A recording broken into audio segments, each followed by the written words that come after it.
Hi viewers, if you are watching my video for the first time, please subscribe and press the bell icon. If you like my video, please share it. Okay. So today I will be starting about respiratory balance sheet. Okay. Today I will be starting about respiratory balance sheet or energy balance sheet. So in the previous sessions we have been discussed glycolysis, Krebs cycle, oxidative decarboxylation and finally oxidative phosphorylation. So during these reactions we have been gone through SLP reactions as well as NADH2s which are produced during these reactions. Now let us see how to calculate the number of ATP which is produced from glycolysis, oxidative decarboxylation as well as Krebs cycle. Okay. So now first from glycolysis. So during glycolysis process there is 2 NADH2 which is reduced NADH2 and this one NADH2 of glycolysis will be able to produce only 2 ATP. Okay. The reason is NADH2 of glycolysis, which is NADH2 of glycolysis, it has to travel from the cytoplasm towards the inner mitochondrial membrane for final oxidation. That is why NADH2 of glycolysis will be producing only one ATP per NADH2 molecule. For 2 NADH2 molecule, it will be producing total 4 ATP. So this is through ETS source. Okay. So this ATP which is produced from NADH2, that is through ETS source, not directly in the glycolysis. And next, 4 ATP are produced from substrate level phosphorylation. Okay. So that is through SLP reactions 4 ATP are produced. And there are 2 more ATP which are consumed. Okay. So total ATP, okay, consumed ATP during glycolytic pathway will be 2 ATP. So total ATP will be 4 of ETS and 4 of SLP. Total 8 ATP are produced. Okay. Out of which this 2 consumed ATP is 2. So 8 minus 2, that is 6 ATP. So 6 ATP is net gain of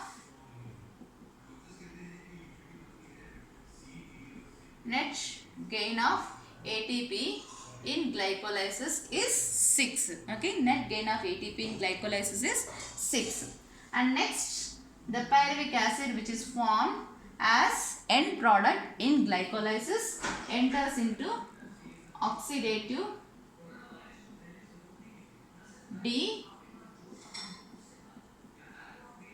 decarboxylation. Okay, so here by oxidative decarboxylation the acetyl CoA molecule is produced, and during this reaction 2 NADH2 are produced, and NADH2 of this will be 1 NADH2 of oxidative decarboxylation, that is link reaction, will be producing 3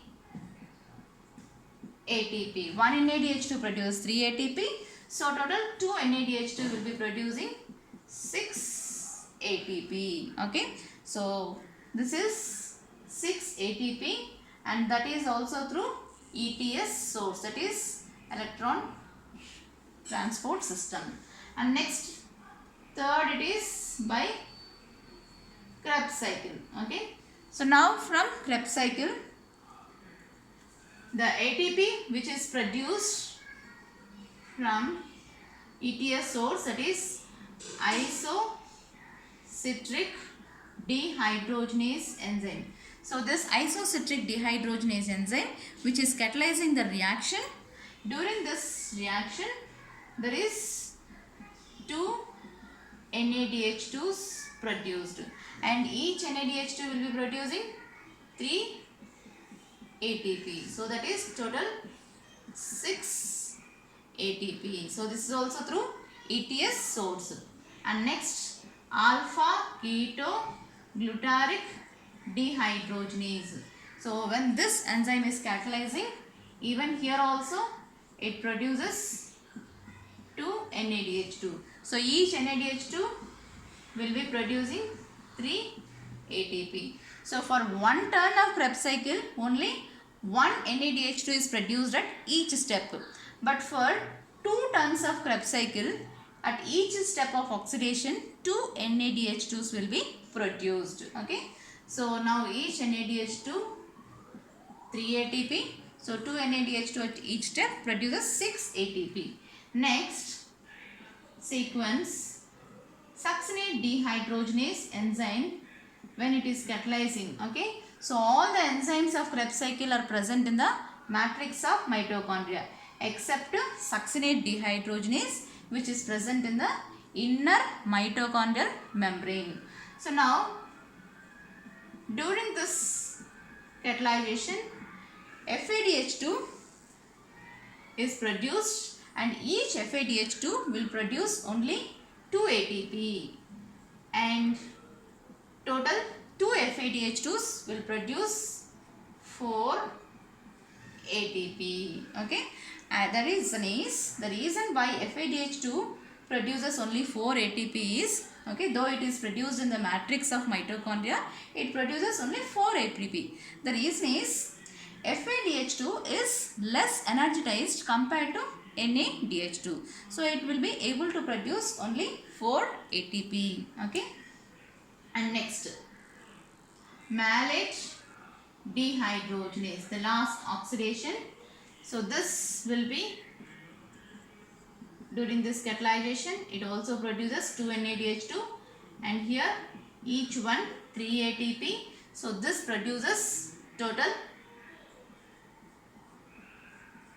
6 ATP. Okay. So total 6 ATP is produced, and there is one SLP reaction which is occurring, that is by substrate level phosphorylation. Okay. Substrate level phosphorylation, 2 ATP will be produced through substrate level phosphorylation in Krebs cycle.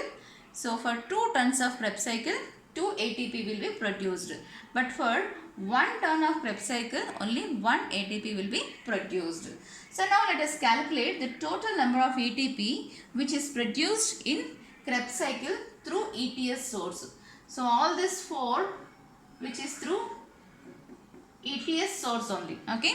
So they get final oxidation in inner mitochondrial membrane and they get the energy source. They synthesize ATP. So now 6 plus 6, 12. 12 plus 4, 16. Okay. 16 plus 6, that is 22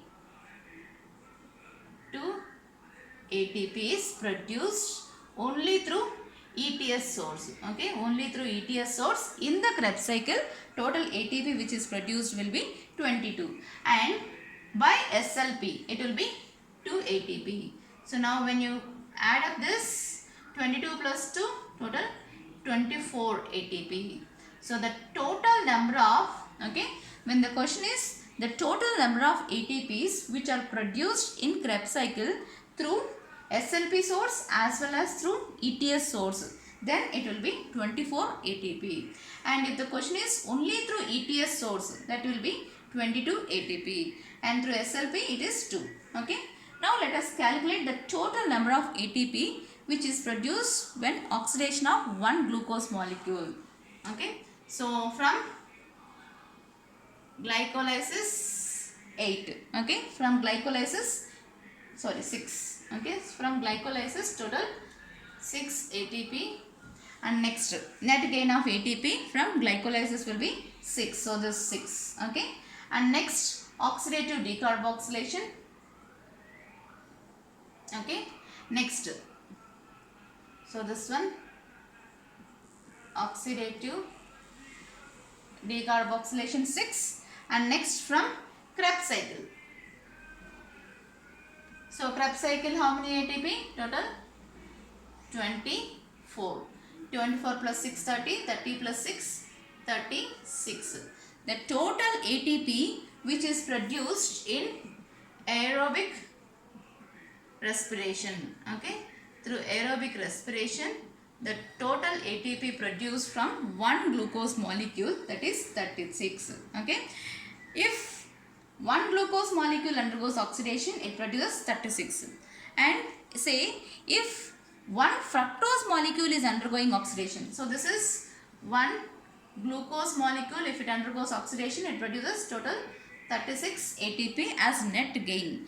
And if one fructose molecule undergoes oxidation, okay, so it also produces total 36 ATP, because the complete pathway is same even for fructose. And for example, now you take sucrose, which is a disaccharide. Glucose and fructose are monosaccharides. Coming to sucrose, it is a disaccharide, which by hydrolysis it yields two monosaccharides, that is glucose and fructose. So now sucrose is one glucose and one fructose. So now the ATP which is gained by glucose will be 36 and by fructose will be 36. So total number of ATP which is gained by sucrose will be total 72 ATP will be gained from sucrose, okay. So if one glucose molecule or one fructose molecule undergoes oxidation, it produces 36. If one sucrose molecule undergoes oxidation, it produces total 72 ATP by complete oxidation process. And if the question is again, if one molecule of pyruvic acid undergoes oxidation, okay, that means we have been calculated from here onwards if two molecules of pyruvic acid undergoes oxidation. If one molecule of pyruvic acid undergoes oxidation, so if one molecule of pyruvic acid undergoes oxidation, here only one NADH2 will be produced instead of two NADH2, okay. So one NADH2 will be producing 3 ATP here, and next here through Krebs cycle, okay. So here also only one NADH2 will be produced, okay. So 3 plus 3, 6, 6 plus here also only one NADH2, 6 plus 3, 9, 3 ATP. Next 2 FADH2, out of that only one FADH2 will be produced if one pyruvic acid is involved.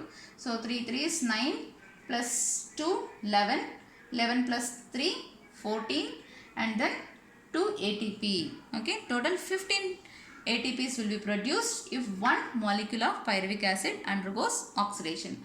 Or sometimes the question can be, if one molecule of acetyl-CoA enters into Krebs cycle, the total number of ATP which is produced through ETS source, then that will be, so acetyl-CoA enters directly to Krebs cycle, so total ATP will be 24, out of which through ETS will be 22, okay. So like this the questions can be given, okay.